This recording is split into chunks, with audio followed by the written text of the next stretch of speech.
दोस्तों, एक गरीब लड़का बैजनाथ धाम जा रहे कांवरियों की सेवा कर रहा था। तभी एक करोड़पति लड़की आती है और उस लड़के के साथ कुछ ऐसा करती है जिसकी वजह से इंसानियत भी रो पड़ती है।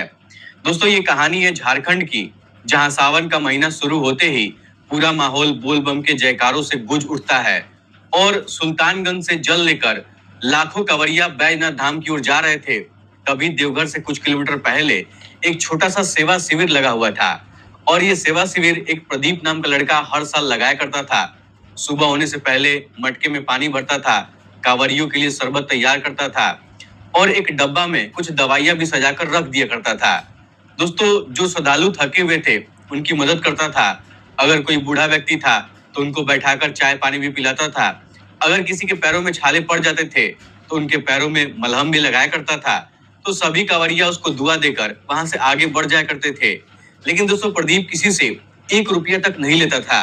वो सभी कांवरियों से सिर्फ यही कहता था कि आप लोग मुझे पैसा मत दीजिए, आप लोग बस भोलेनाथ से दुआ करिए कि मेरी माँ जल्दी से ठीक हो जाए।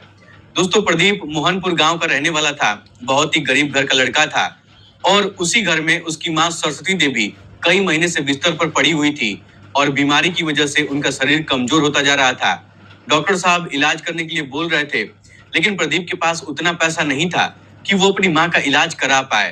दोस्तों, प्रदीप सुबह में मजदूरी करता था, शाम को सेवा शिविर पहुंच जाता था और वहां जाकर कांवड़ियों की सेवा करता था और रात को घर लौटकर अपनी माँ के पैरों को मालिश करता था। सरस्वती देवी कई बार कहती थी कि बेटा दिन रात काम मत किया करो, मैं ठीक हूँ। लेकिन प्रदीप मुस्कुराकर जवाब देता था कि माँ, जब तक तुम अपने पैरों पर खड़ी नहीं हो जाओगी तब तक मैं चैन से नहीं बैठूंगा।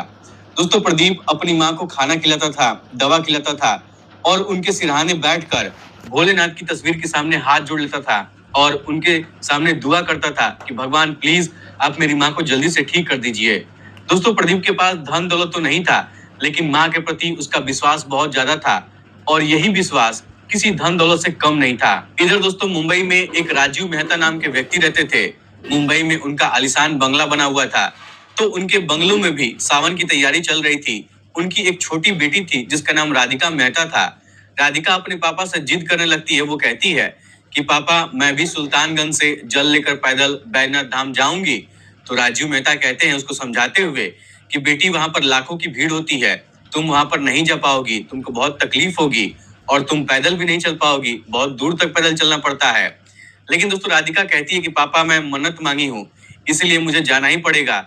एक बार जल चढ़ाना ही पड़ेगा और एक बार जल चढ़ाने के लिए मैं जाऊंगी। तो राधिका के घर वाले उसकी बात को मान जाते हैं। राधिका के पापा एक BMW कार और कुछ कर्मचारियों को उसके साथ भेजने के लिए कहते हैं। तो राधिका साफ साफ मना कर देती है। राधिका कहती है कि मैं कार में बैठकर नहीं जाऊंगी, कार में केवल जरूरत का सामान रहेगा और कार मेरे पीछे पीछे चलेगी। अब दोस्तों, अगले दिन एकदम साधारण सूती कपड़ा पहनकर राधिका सुल्तानगंज पहुंच जाती है। वहां गंगा जी में से जल भरती है और कांवड़ उठाकर हजारों लाखों श्रद्धालुओं के साथ पैदल चलने लगती है। दोस्तों, सभी कांवड़िया राधिका को देखकर समझ नहीं पा रहे थे कि ये लड़की बहुत अमीर है, ये लड़की मुंबई की रहने वाली है और करोड़पति की बेटी है। कोई उसको देखकर नहीं समझ पा रहा था। दोस्तों, यात्रा का तीसरा दिन था। उस दिन बहुत धूप हो रही थी और धूप की वजह से सड़क बहुत जल रहा था। उस वक्त प्रदीप अपने सेवा शिविर में खड़ा होकर गुजरते हुए कांवड़ियों को पानी पिला रहा था, सबकी सेवा कर रहा था। तभी दोस्तों, प्रदीप की नजर एक बुजुर्ग व्यक्ति के ऊपर पड़ जाती है जो थक कर सड़क के किनारे बैठे हुए थे। प्रदीप तुरंत दौड़कर उनके पास जाता है, उनको सहारा देकर छांव में ले जाकर बैठा देता है, पानी पिलाता है, दवा भी खिलाता है। दोस्तों, उसी समय वहां से थोड़ी ही दूर पर राधिका खड़ी थी और राधिका खड़ी होकर चुपचाप सब कुछ देख रही थी। तभी एक छोटा सा बच्चा भीड़ में अपनी माँ से बिछड़ जाता है, तो बिछड़कर रोने लगता है। तो प्रदीप उसको गोद में उठाता है और लोगों से पूछता है कि ये बच्चा किसका है। तो दोस्तों, कुछ मिनट के बाद उसकी माँ को वो ढूंढकर उसका बच्चा उनको सौंप देता है। तो दोस्तों, उस बच्चे की माँ रोते हुए प्रदीप का पैर छूने लगती हैं। तो प्रदीप तुरंत उनके हाथों को पकड़ लेता है और मुस्कुराते हुए कहता है कि माता जी, मैं भी किसी का बेटा हूँ, आप मेरा पैर मत छूइए, बस आप मुझको आशीर्वाद दीजिए, इतना काफी है। अब दोस्तों, ये बात सुनकर राधिका की आंखें नम हो जाती हैं। राधिका पहली बार अपने जीवन में किसी अनजान इंसान को बिना स्वार्थ के दूसरों की सेवा करते हुए देख रही थी। दोस्तों, उस वक्त शाम ढलने वाला था और आसमान में काले बादल घेर चुके थे। हवा धीरे धीरे तेज होने लगी थी उस वक्त कांवड़ियों की भीड़ पहले से ज्यादा बढ़ गई थी, तो प्रदीप जल्दी जल्दी अपना सामान बारिश होने से पहले एक सुरक्षित स्थान पर पहुंचा देता है। उस वक्त राधिका भी कांवड़ियों के साथ आगे बढ़ रही थी और उसके पीछे पीछे उसके BMW कार भी चल रही थी। तभी दोस्तों अचानक से बहुत तेज बारिश होने लगती है, तो चारों तरफ अफरा तफरी मच जाती है। सभी लोग बारिश में छिपने के लिए इधर उधर भागने लगते हैं। तो दोस्तों प्रदीप सभी श्रद्धालुओं को अपने तिरपाल के अंदर आने के लिए कहता है, जहां पर सेवा शिविर लगाया था। तो राधिका भी अपना कांवर लेकर तिरपाल के अंदर आने की कोशिश करती है, लेकिन दोस्तों तभी अचानक उसका पैर फिसल जाता है और वो सड़क पर गिर जाती है। तो दोस्तों राधिका का पैर मुड़ जाता है, उसमें मोच आ जाता है। तो राधिका बहुत रोने लगती है। उसको देखकर बहुत सारे लोग वीडियो बनाने लगते हैं, तो कुछ लोग बारिश से बचने के लिए वहां से भागने लगते हैं। तभी दोस्तों प्रदीप जब राधिका को वहां पर गिरा हुआ देखता है, तो दौड़ते हुए उसके पास जाता है और राधिका के कांवर को अपने हाथों से संभाल लेता है। फिर उसको धीरे से उठाकर सड़क के किनारे एक छोटे से सेवा शिविर में लेकर जाता है। दोस्तों उस वक्त राधिका को दर्द बहुत ज्यादा हो रहा था, तो प्रदीप उसके घाव पर मलहम लगाता है, उसको दवाई भी खिलाता है। उस वक्त राधिका बार बार यही कह रही थी कि मेरे कांवर का जल गिरा तो नहीं है। तो प्रदीप मुस्कुराकर कहता है कि आप चिंता मत कीजिए, आपका जल बिल्कुल सुरक्षित है। भोलेनाथ की कृपा से अभी कुछ नहीं हुआ है। तभी दोस्तों वहां पर राधिका के जो सुरक्षा की टीम थी, वो दौड़ते हुए वहां पर पहुंच जाते हैं और सभी लोग कहने लगते हैं कि मैडम आपको क्या हो गया है, आप कैसे गिर गई हैं? आगे पैदल चलकर जाना ठीक नहीं रहेगा, आप गाड़ी में बैठ जाइए, चलिए हम लोग गाड़ी से लेकर चलते हैं। लेकिन दोस्तों राधिका साफ साफ मना कर देती है। राधिका कहती है कि मैं मन्नत मांगी हूँ पैदल यात्रा करने के लिए, तो मैं गाड़ी से नहीं जा सकती हूँ। दोस्तों जब ये बात प्रदीप सुनता है, तो प्रदीप को ऐसा लगता है कि ये लड़की बाकी लोगों से बहुत अलग है। जब बारिश रुक जाती है, तो प्रदीप सभी कांवड़ियों के लिए चाय बनाता है, सभी लोग बैठकर चाय पीते हैं। राधिका भी चाय पीती है। तभी दोस्तों एक छोटा सा बच्चा आता है और कहता है कि मेरी माँ ने 2 दिन से ठीक से कुछ खाया नहीं है। तो प्रदीप अपने लिए खाना रखा था, वो अपना खाना उस महिला को दे देता है और खुद बिना कुछ खाए वहां पर चुपचाप बैठा रहता है। दोस्तों राधिका भी चुपचाप बैठकर सब कुछ देख रही थी। राधिका तुरंत अपने बैग में से नोटों की गड्डी निकाल कर उसको देती है और कहती है कि तुम और सामान खरीद कर यहाँ पर लेते आओ और लोगों की मदद कर देना। तो प्रदीप दोनों हाथ जोड़ते हुए कहता है कि बहन जी, अगर मैं पैसा लेकर सेवा करूंगा तो मेरी मन्नत अधूरी रह जाएगी। अगर आपकी इच्छा है तो आप भूखे कांवड़ियों को खाना खिला दीजिए, वही मेरे लिए सबसे बड़ा सहयोग होगा। दोस्तों उस वक्त राधिका पहली बार किसी गरीब इंसान को पैसा ठुकराते हुए देख रही थी। उसके मन में प्रदीप के प्रति एक अलग प्रकार का सम्मान बढ़ जाता है। लेकिन जब रात होती है और जब भीड़ कुछ कम हो जाती है, तो राधिका की जो टोली थी, जिस टीम में राधिका पैदल चल रही थी, ये टीम भी आगे बढ़ने लगती है। तो प्रदीप अपने सेवा शिविर का सारा सामान समेट कर अपने घर पहुंच जाता है। जब घर पर जाता है तो देखता है कि उसकी माँ की तबीयत बहुत खराब है, बहुत तेज बुखार है। तो प्रदीप जल्दी से दवाई खिलाता है और खिचड़ी बनाकर अपने हाथों से खिलाता है। उनके माथे पर पट्टी भी लगाता है। तो प्रदीप की माँ धीमी आवाज में कहती है कि बेटा आज तो तुम बहुत ज्यादा थक गए होगे। तो प्रदीप मुस्कुराकर कहता है कि माँ मुझे थकान तो तब लगेगी जब तुम पूरे तरीके से ठीक हो जाओगी। दोस्तों अगले दिन यात्रा फिर से शुरू हो जाती है। तो उस वक्त राधिका के पैरों में दर्द अभी भी हो रहा था, लेकिन वो किसी से शिकायत नहीं करती है। रास्ते में बार बार उसी सेवा शिविर की तरफ देख रही थी जहां पर उसको प्रदीप मिला था। दोस्तों कुछ दूर आगे बढ़ने के बाद राधिका देखती है कि प्रदीप कुछ बुजुर्ग व्यक्ति को अपने कंधे का सहारा देकर उनको आगे की तरफ चलने के लिए प्रेरित कर रहा है। फिर राधिका देखती है कि प्रदीप एक महिला का कांवर लेकर नदी के किनारे पहुंचा रहा है। फिर राधिका देखती है कि एक बच्चे को चक्कर आ गया है, तो प्रदीप दौड़कर उसके पास जाकर उसका इलाज कर रहा है, उसको पानी पिला रहा है। दोस्तों ये सब देखकर राधिका हैरान हो जाती है कि ये लड़का आखिर थकता क्यों नहीं है। राधिका अपनी सुरक्षा टीम से कहती है कि तुम लोग उस लड़के के बारे में पता करो कि वो लड़का कौन है, कहाँ का रहने वाला है। तो दोस्तों कुछ घंटे के बाद राधिका के जो कर्मचारी होते हैं, जो सिक्योरिटी गार्ड होते हैं, वो लोग उसके बारे में पता करते हैं और कहते हैं कि मैडम उस लड़के का नाम प्रदीप है और वो पास के ही गांव में रहता है। उसके पिताजी नहीं है, उसकी माँ हमेशा बीमार रहती है और मजदूरी करके पैसा कमाता है, और जो पैसा कमाता है उसी पैसे से पिछले 5 सालों से यहाँ पर सेवा शिविर चला रहा है और ये किसी संस्था संस्था से भी नहीं जुड़ा हुआ है। अब दोस्तों ये बात सुनने के बाद राधिका एकदम चुप हो जाती है, उसके बारे में सोचकर हैरान हो जाती है। राधिका जब पीछे मुड़कर देखती है तो प्रदीप लोगों को पानी पिला रहा था। दोस्तों कई घंटे यात्रा करने के बाद आखिरकार राधिका बैजनाथ धाम पहुंच जाती है। मंदिर के शिखर पर पहुंचते ही उसकी आंखों से आंसू बहने लगते हैं और पूरे श्रद्धा के साथ वो जल चढ़ाती है और हाथ जोड़कर भोलेनाथ के सामने खड़ी हो जाती है। दोस्तों कुछ पल के लिए वो आंखें बंद करके वो प्रार्थना करने लगती है। तभी उसके मन में अचानक प्रदीप और उसकी माँ की याद आती है। उनका तस्वीर घूमने लगता है उनकी यादें आने लगती है। तो राधिका भोलेनाथ से प्रार्थना करती है कि भोलेनाथ, रास्ते में जो लड़का आपके भक्तों की सेवा कर रहा था, उसकी माँ को जल्दी से आप ठीक कर दीजिए। उसके बाद राधिका वहां से वापस आती है और अपने कर्मचारियों को बुलाती है और कहती है कि मुझे प्रदीप के घर का पता चाहिए, लेकिन ये बात प्रदीप को पता नहीं चलना चाहिए कि मैं उसके घर पर क्यों जाना चाहती हूँ। तो राधिका का कर्मचारी अगले दिन मोहनपुर गांव में पहुंच जाता है और चुपचाप प्रदीप के बारे में सारी जानकारी लेकर वापस आता है। शाम को राधिका को बताता है तो राधिका बहुत साधारण सा सूट सलवार पहनकर बिना किसी दिखावे के प्रदीप के गांव में पहुंच जाती है। राधिका की बीएमडब्ल्यू कार गांव के बाहर खड़ी होती है ताकि किसी को पता ना चले कि राधिका कौन है, कहां से आई है। जब प्रदीप के घर पर पहुंचती है तो उसके घर का दरवाजा खुला हुआ था। जब घर के अंदर जाती है तो घर के अंदर का नजारा देखकर उसकी सांसें रुक जाती हैं, उसकी आंखें फटी की फटी रह जाती हैं। दोस्तों, राधिका देखती है कि प्रदीप अपने हाथों से अपनी माँ को दवा खिला रहा है और बड़े प्यार से खाना भी खिला रहा है, उनके पैरों को मालिश भी कर रहा है। और उसकी माँ सरस्वती देवी बार बार यही कह रही थी कि बेटा, मेरी वजह से तुम अपनी जिंदगी खराब मत करो, तुम अपना जिंदगी जियो। तो प्रदीप मुस्कुराकर कह रहा था कि माँ, आपकी सेवा से बड़ी कोई जिंदगी नहीं होती है। जब आप ठीक हो जाओगी तो वो मेरे लिए सबसे बड़ा त्योहार होगा। दोस्तों, ये बात सुनने के बाद राधिका की आंखों से आंसू जाते हैं।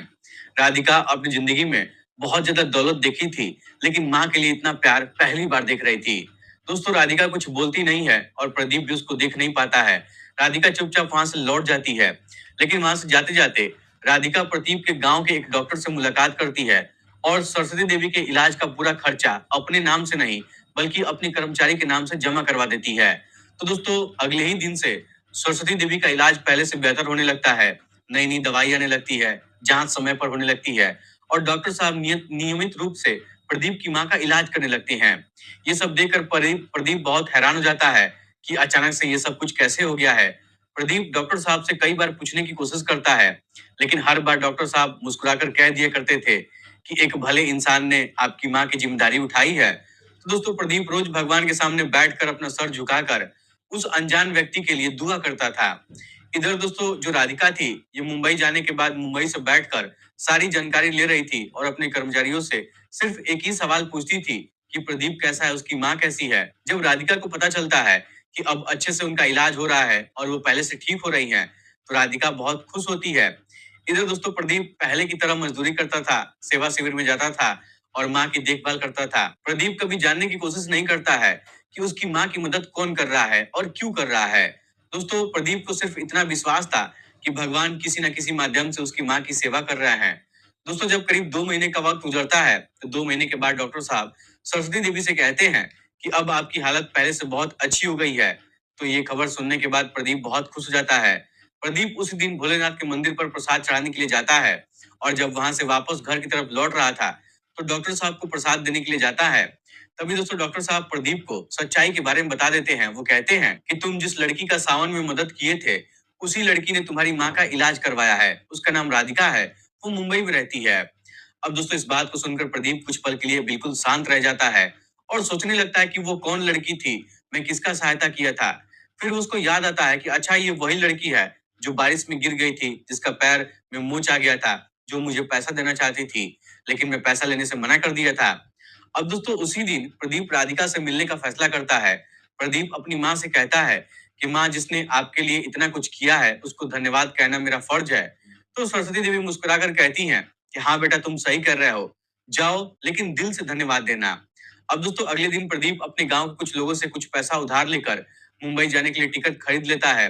उसके पास ज्यादा सामान नहीं था, बस एक छोटा सा बैग था। दोस्तों, जब प्रदीप मुंबई पहुंच जाता है तो उसकी आंखों के सामने ऊंची ऊंची इमारतें दिखाई देने लगती हैं। तो प्रदीप ये सब देखकर हैरान हो जाता है। काफी पूछताछ के बाद राजीव मेहता की कंपनी के कार्यालय में पहुंच जाता है। तो रिसेप्शन पर एक व्यक्ति बैठा हुआ था। जब प्रदीप को वो देखता है तो वो प्रदीप को अंदर आने से मना कर देता है। तो प्रदीप बड़े शांत स्वभाव में कहता है कि मुझे सिर्फ राधिका मैडम से मिलना है, उनको धन्यवाद कहना है, फिर मैं यहाँ से चला जाऊंगा। तभी दोस्तों, संजोग देखिए कि राधिका वहां से गुजर रही थी और जब प्रदीप को वो देखती है तो तुरंत उसको पहचान जाती है और मुस्कुराते हुए उसके पास आती है और बोलती है कि आप प्रदीप है ना, आप यहाँ पर कैसे। तो प्रदीप झुककर राधिका को प्रणाम करता है, भोलेनाथ का उसको प्रसाद देता है और कहता है कि आपने मेरी माँ की जिंदगी बचाई है, ये एहसान मैं कभी आपका नहीं चुका सकता हूँ। तो राधिका कहती है कि अगर उस दिन तुम मेरी मदद नहीं किए होते तो शायद मैं अपनी यात्रा पूरी नहीं कर पाती। मैं तो सिर्फ वही की हूँ जो मुझे करना चाहिए था। दोस्तों ये दोनों कुछ दूर खड़ा होकर आपस में बातचीत कर रहे थे और राधिका के पापा राजीव मेहता कुछ दूर खड़ा होकर ये दोनों को देख रहे थे। तभी राधिका के पापा प्रदीप को अपने केबिन में बुलाते हैं और उससे बातचीत करते हैं। दोस्तों बातचीत करने के दौरान पता चलता है कि प्रदीप बहुत पढ़ा लिखा लड़का है, लेकिन गरीब और माँ की बीमारी के कारण वो कुछ कर नहीं पाता है। दोस्तों राधिका के पापा प्रदीप के भाव से, उसके व्यवहार से बहुत प्रभावित हो जाते हैं और कहते हैं कि अगर तुम्हें मंजूर है तो तुम हमारी कंपनी में नौकरी कर सकते हो। अब दोस्तों इस बात को सुनकर प्रदीप बहुत खुश हो जाता है। प्रदीप कहता है कि मैं नौकरी तो कर लूंगा, लेकिन मेरी एक शर्त है, मैं अपनी माँ को वहां अकेला नहीं छोड़ सकता हूँ। जहां पर मैं रहूंगा वहां पर मेरी माँ भी रहेगी। तो राजीव मेहता मुस्कुराकर जवाब देते हैं कि जिस बेटे ने अपनी माँ को कभी अकेला नहीं छोड़ा है, वो हमारी कंपनी को कभी अकेला कैसे छोड़ सकता है। तुम्हारी माँ भी तुम्हारे साथ रहेंगी। अब दोस्तों इस बात को सुनकर प्रदीप की आंखें नम हो जाती हैं। दोस्तों उस दिन प्रदीप नौकरी करने का फैसला करता है और उसी दिन कंपनी के कुछ कर्मचारी अपनी गाड़ी से प्रदीप के घर पर जाते हैं। उसकी माँ को लेकर मुंबई आ जाते हैं। तो दोस्तों उस दिन के बाद से प्रदीप अपनी माँ के साथ वहां पर रहने लगता है और उस कंपनी में काम करने लगता है। लेकिन दोस्तों प्रदीप हर काम को अपना काम समझकर करता था। सबसे पहले ऑफिस में पहुंच जाता था और सबसे आखिरी में ऑफिस से निकलता था। जहां पर छोटे मोटे कर्मचारी शिकायत करते थे, वहीं पर प्रदीप बिना शिकायत किए हुए बहुत बड़े बड़े और ज्यादा ज्यादा काम करता था। दोस्तों धीरे धीरे पूरी कंपनी में प्रदीप की ईमानदारी और समझदारी की चर्चा होने लगी थी। इधर राधिका भी अब अक्सर किसी न किसी काम से प्रदीप से बात करने लगी थी, उससे मिलने लगी थी। दोनों के बीच में गहरा लगाव होने लगा था। धीरे धीरे ये लगाव दोस्ती में बदल गई थी। लेकिन दोस्तों प्रदीप की दुनिया आज भी पहले जैसे ही थी। ऑफिस से लौटने के बाद सीधा अपनी माँ के पास जाता था, उनको दवाई खिलाता था, उनको खाना खिलाता था और देर रात तक बैठकर उनका पैर दबाया करता था। अब दोस्तों इस तरीके से धीरे धीरे एक साल का वक्त गुजर जाता है। एक दिन राधिका प्रदीप से कहती है कि प्रदीप, मुझे हमेशा ऐसा लगता था कि दौलत सबसे बड़ी ताकत होती है, लेकिन तुमने मुझे सिखाया है कि इंसान का चरित्र सबसे बड़ी दौलत होती है। दोस्तों उस दिन राधिका और प्रदीप के बीच में काफी देर तक बातचीत होती है। तो कुछ दिन के बाद राधिका अपने पापा राजीव मेहता से साफ साफ कह देती है कि पापा, अगर मैं शादी करूंगी तो सिर्फ और सिर्फ प्रदीप से ही करूंगी। तो दोस्तों राजीव मेहता कुछ पल के लिए एकदम चुप रहते हैं, फिर मुस्कुराते हुए बोलते हैं कि बेटी, तुम्हारे फैसले से पहले मैंने ये फैसला ले चुका है। जो बेटा अपनी बीमार माँ का साथ नहीं छोड़ सकता है, वो कभी अपने परिवार और अपनी जिम्मेदारियों से मुंह नहीं मोड़ सकता है। दोस्तों कुछ समय के बाद प्रदीप उस कंपनी का सबसे बड़ा आदमी बन जाता है, सबसे अच्छा इंसान बन जाता है। तो एक दिन कंपनी में एक आयोजन रखा गया था। तो उसी आयोजन में राजीव मेहता सबके सामने कह देते हैं, सबके सामने बोल देते हैं कि मैं अपनी बेटी की शादी प्रदीप से करूंगा।